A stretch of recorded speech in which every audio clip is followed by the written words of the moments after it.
Olá, saudações a todos, sejam todos bem-vindos, meus desejos de muita paz. Continuando nossos estudos do livro Missionários da Luz, nós estamos no capítulo 9, Mediunidade e Fenômeno. Estamos vendo aqui os estudos de Alexandre, né, que ele está reunido ali, agrupado com alguns espíritos encarnados e desencarnados também nesse estudo, e ele está falando sobre a mediunidade, orientações mediúnicas, que as dúvidas que temos normalmente e as solicitações que foram feitas a ele para que desenvolvesse esse tema, né, junto desse grupo que está reunido com ele. Eles estão, só para relembrar, né, numa casa espírita, num trabalho à noite, durante o desprendimento de alguns espíritos que estão dormindo no corpo e também alguns outros desencarnados que estão ali participando desse estudo, que já são frequentes nessas reuniões. E continuando aqui a leitura então do ponto em que paramos, ele continua dizendo assim, olha, é só uma frase da lição anterior, né, da semana passada. Solicitais a luz, quase sempre perseverando nas sombras. Reclamais felicidade, semeando sofrimentos. Pedis amor, incentivando a separação. Buscais a fé, duvidando até de vós mesmos. Quer dizer, alertas que ele está nos dando aqui sobre o que queremos e aquilo que sentimos, aquilo que fazemos, né? A diferença ali do padrão vibratório, daquilo em que nós pedimos, daquilo em que nós queremos, almejamos dentro da mediunidade e da nossa condição ainda difícil, de evolutiva.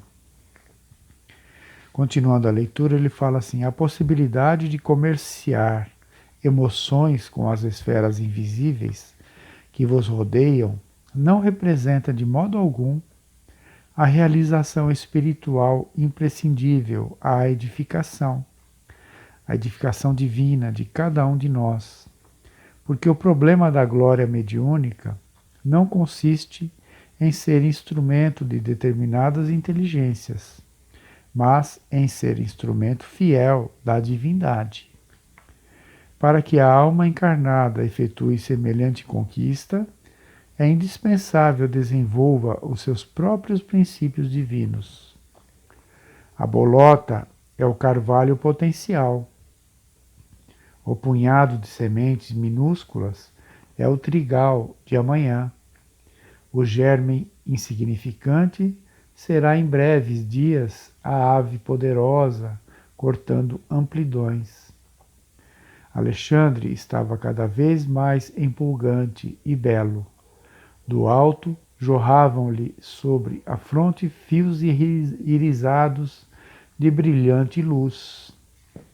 É o Alexandre, é o André Luiz, desculpe, que faz essa observação, né, sobre a aparência ali do Alexandre que ele estava observando.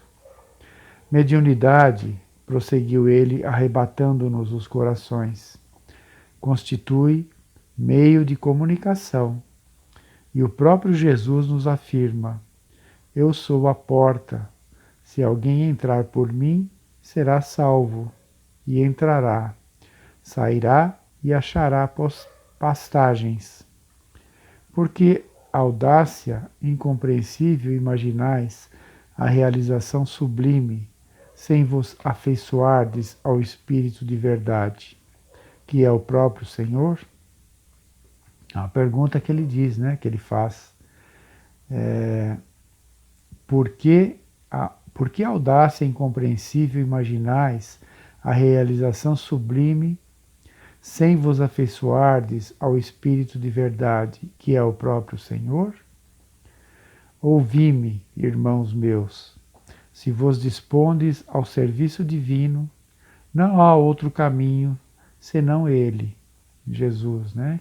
Ele no sentido de ser Jesus, que detém a infinita luz da verdade e a fonte inesgotável da vida.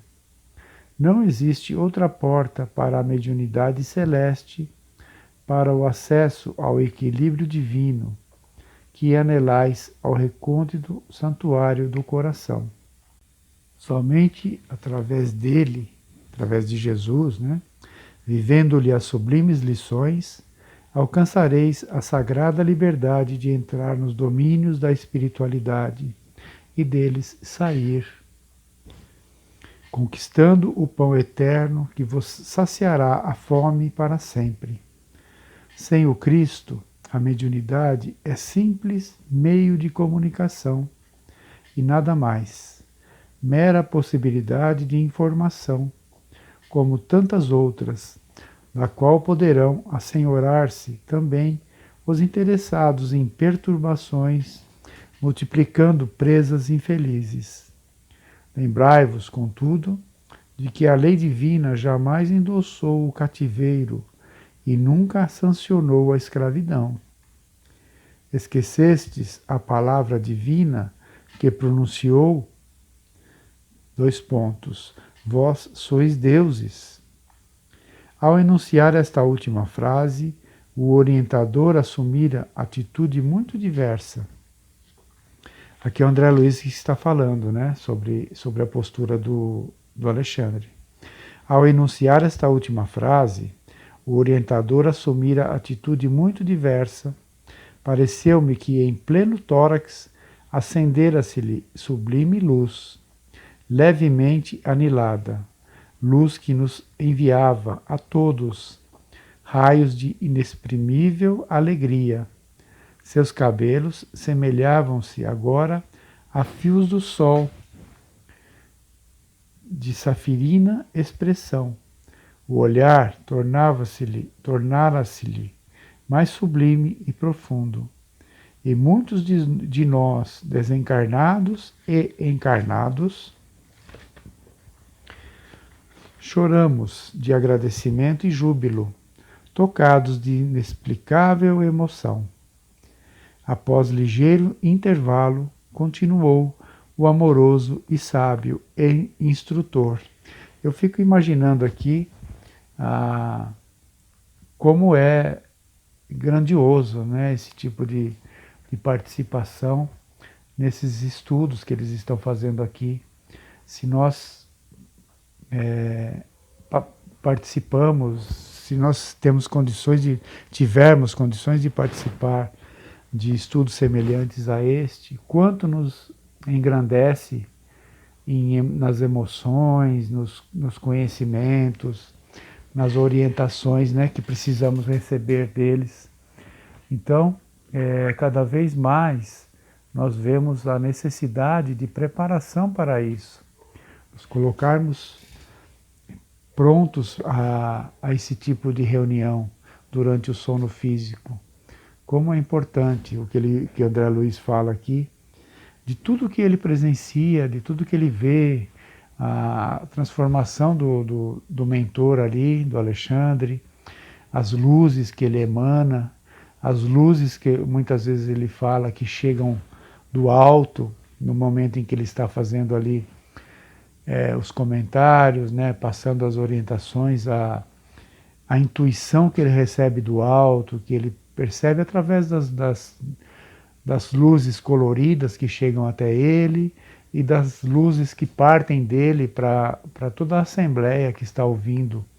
Então, quão grandioso é isso, quanto isso pode nos trazer alívio, orientação, bem-estar. Fico imaginando essas coisas, né?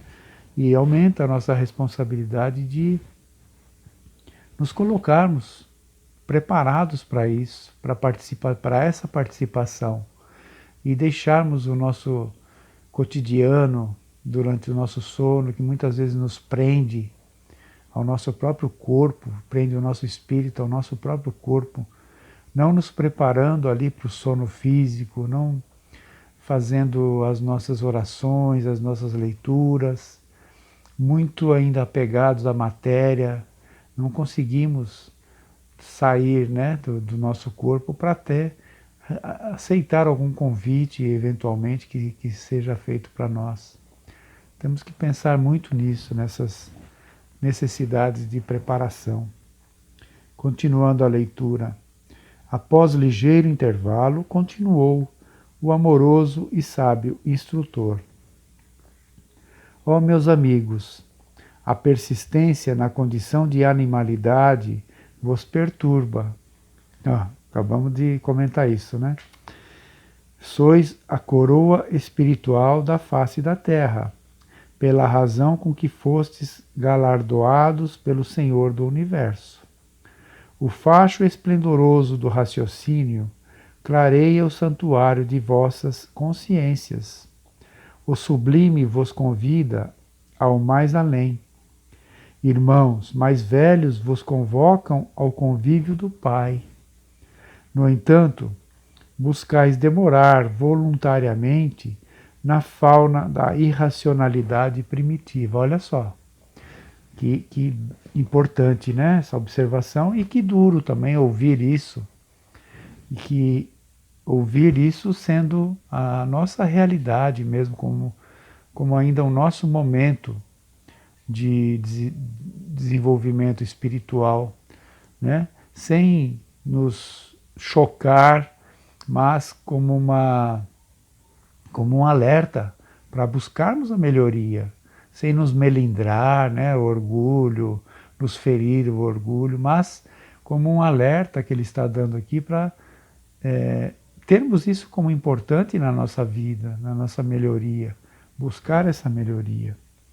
Então, olha, o sublime vos convida ao mais além.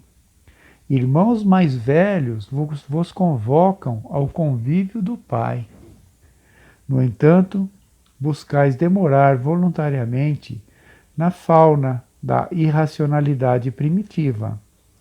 No campo vibratório da mente humana, sente-se ainda o veneno das víboras ingratas, o instinto dos lobos famulentos, as ciladas das raposas, o impulso sanguinário dos tigres vorazes, a vaidade e o orgulho dos leões.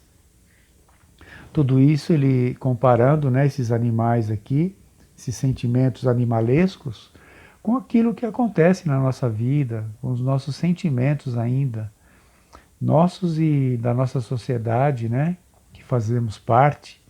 Todos de uma linguagem figurativa. Ele dá esses exemplos, né? Instintos dos lobos, ciladas das raposas, o impulso sanguinário dos tigres vorazes, a vaidade e o orgulho dos leões, né? A força que esses sentimentos ainda têm em nós. Tudo isso ele está colocando. E são verdades que nossos sentimentos comprovam isso, que ainda temos toda essa dificuldade. Não acrediteis que semelhantes atributos sejam característicos do corpo mortal simplesmente, não são características da matéria. São qualidades que o espírito conserva em si, esquecendo os patrimônios divinos. Ora, a morte física surpreende as criaturas na atitude que cultivaram. Modificam-se os planos de vibração, mas a essência espiritual é sempre a mesma. A essência do espírito, né? A criação do espírito para ser um espírito puro um dia, né? Isso tem que se modificar, não podemos ficar presos a esses sentimentos em que ele relaciona aqui, comparando aos animais, né? Temos que nos libertar disso. É isso que ele está nos chamando a atenção neste momento. E para todos nós, para todos aqueles que estavam ouvindo ali presencialmente na reunião, e para nós hoje, tendo acesso a essas informações, né? Para todos nós. Vamos interromper por aqui hoje. ter essas lições como lição de casa para nós, para refletirmos sobre ela, pensarmos, para que possamos modificando pouco a pouco todos esses sentimentos. Que Jesus nos ampare a todos, nos dê uma boa semana, fiquem todos em paz.